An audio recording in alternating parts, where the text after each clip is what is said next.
The Land Before Time and Invasion of the Tinysauruses are owned by Universal Studios. The trivia and goofs in this video are by LBT Wikia. This is the first Land Before Time film to be released in a different month rather than December into the original film, which was released in November. All of the previous sequels were released in December. This movie marks the first appearance of Tria. This is the only appearance of Big Daddy and the tinysauruses, though they make a cameo in The Great Day of the Flyers.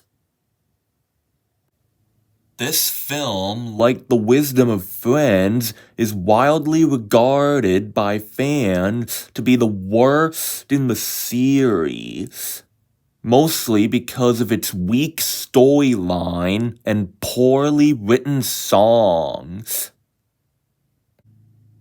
This is the only film where the gang doesn't leave the Great Valley. This is the only Land Before Time film that hasn't been released in HD.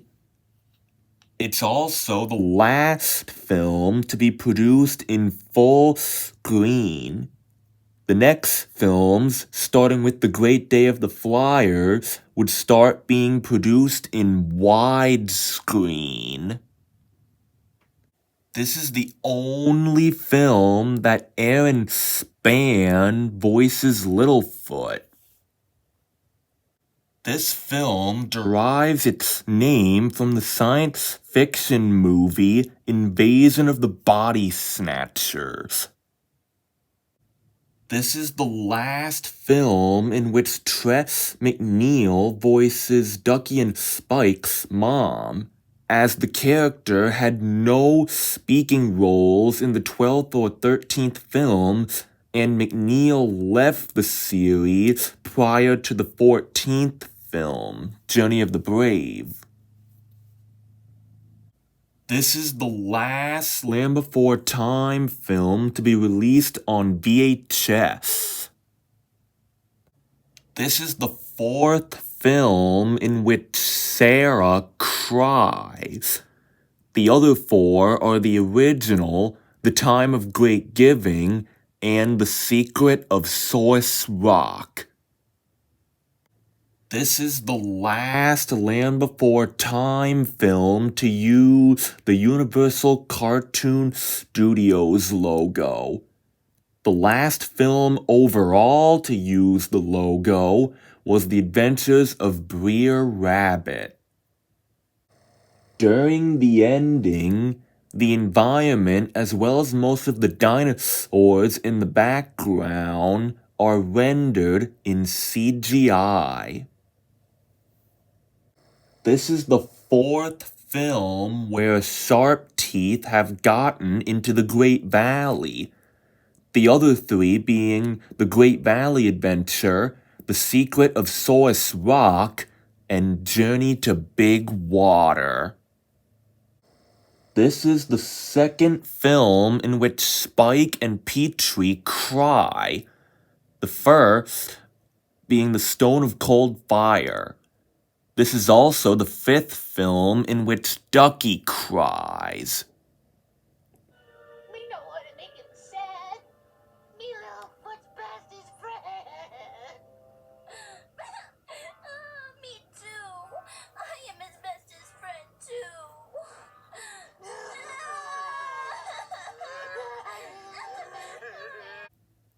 This film marks the last time a majority of the Great Valley Adventures soundtrack, including Michael Tavera's rearrangement of James Horner's original theme from the first film, would be heard in a Land Before Time film.